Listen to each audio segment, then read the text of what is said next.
ಸಂಕ್ರಾಂತಿ ಇದು ಕೇವಲ ಎಳ್ಳು ಬೆಲ್ಲ ಹಂಚುವ ಹಬ್ಬವಲ್ಲ. ಇದು ಭಾರತೀಯ ಸನಾತನ ವಿಜ್ಞಾನ, ಖಗೋಳಶಾಸ್ತ್ರದ ಅದ್ಭುತ ಸಂಗಮ ಮತ್ತು ಬ್ರಹ್ಮಾಂಡದ ವಿಸ್ಮಯ. ಇದರ ಹಿಂದಿನ ರಹಸ್ಯಗಳನ್ನು ಕೇಳಿದರೆ ಪ್ರತಿಯೊಬ್ಬ ಭಾರತೀಯನಿಗೂ ಹೆಮ್ಮೆಯಾಗುತ್ತೆ. ನಂಬರ್ 1, ಸಾವನ್ನೇ ಕಾಯುವಂತೆ ಮಾಡಿದ ಭಾರತೀಯ ವಿಜ್ಞಾನ. ಮಹಾಭಾರತದ ಪಿತಾಮಹ ಭೀಷ್ಮರು ಅರ್ಜುನನ ಬಾಣಗಳಿಂದ ಇಡೀ ದೇಹ ಜರಡಿಯಾಗಿದ್ದರು, ಹನಿ ನೀರಿಲ್ಲದೆ ರಕ್ತ ಸೋರುತ್ತಿದ್ದರು, ಬರೋಬ್ಬರಿ 58 ರಾತ್ರಿಗಳು ಪ್ರಾಣ ಬಿಡದೆ ಕಾದಿದ್ದರು.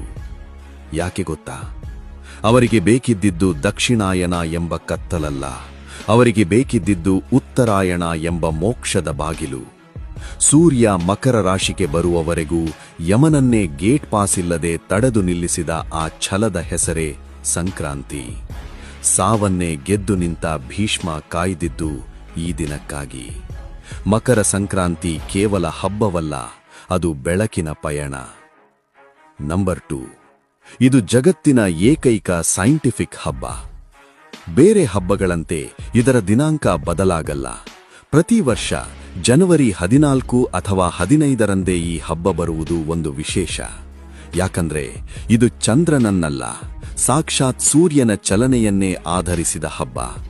ಸಾವಿರಾರು ವರ್ಷಗಳ ಹಿಂದೆಯೇ ಟೆಲಿಸ್ಕೋಪ್ ಇಲ್ಲದ ಕಾಲದಲ್ಲೇ ಸೂರ್ಯನ ನಡೆಯರಿತಿದ್ದ ನಮ್ಮ ಋಷಿಮುನಿಗಳ ವಿಜ್ಞಾನಕ್ಕೆ ಒಂದು ಸಲಾಂ ಹೇಳಲೇಬೇಕು. ನಂಬರ್ 3, ಕಾಶ್ಮೀರದಿಂದ ಕನ್ಯಾಕುಮಾರಿವರೆಗೆ ಹೆಸರೇ ಬೇರೆ, ಉಸಿರೊಂದೇ. ಕರ್ನಾಟಕದಲ್ಲಿ ಸಂಕ್ರಾಂತಿ, ತಮಿಳುನಾಡಿನಲ್ಲಿ ಪೊಂಗಲ್, ಪಂಜಾಬ್ನಲ್ಲಿ ಲೋಹರಿ, ಗುಜರಾತ್ನಲ್ಲಿ ಉತ್ತರಾಯಣ್.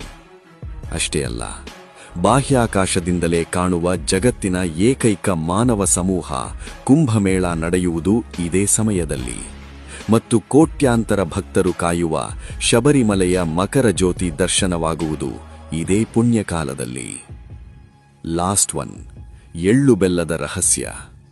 ನಾವು ಎಳ್ಳು ಬೆಲ್ಲ ತಿನ್ನುವುದು ಕೇವಲ ರುಚಿಗಲ್ಲ, ಇದು ಚಳಿಗಾಲಕ್ಕೆ ದೇಹಕ್ಕೆ ಉಷ್ಣತೆ ನೀಡುವ ನ್ಯಾಚುರಲ್ ಇಮ್ಯುನಿಟಿ ಬೂಸ್ಟರ್. ಒಳ್ಳೆಯದನ್ನೇ ಹೇಳು ಎನ್ನುವುದು ಮನಸ್ಸಿನ ಆರೋಗ್ಯಕ್ಕಾದರೆ, ಎಳ್ಳು ತಿನ್ನುವುದು ದೇಹದ ಆರೋಗ್ಯಕ್ಕೆ. ಬನ್ನಿ, ಕತ್ತಲಿಂದ ಬೆಳಕಿನೆಡೆಗೆ, ಅಜ್ಞಾನದಿಂದ ಸುಜ್ಞಾನದ ಕಡೆಗೆ ನಡೆಯೋಣ. ಇದು ನಮ್ಮ ಸಂಸ್ಕೃತಿ, ನಮ್ಮ ಹೆಮ್ಮೆ.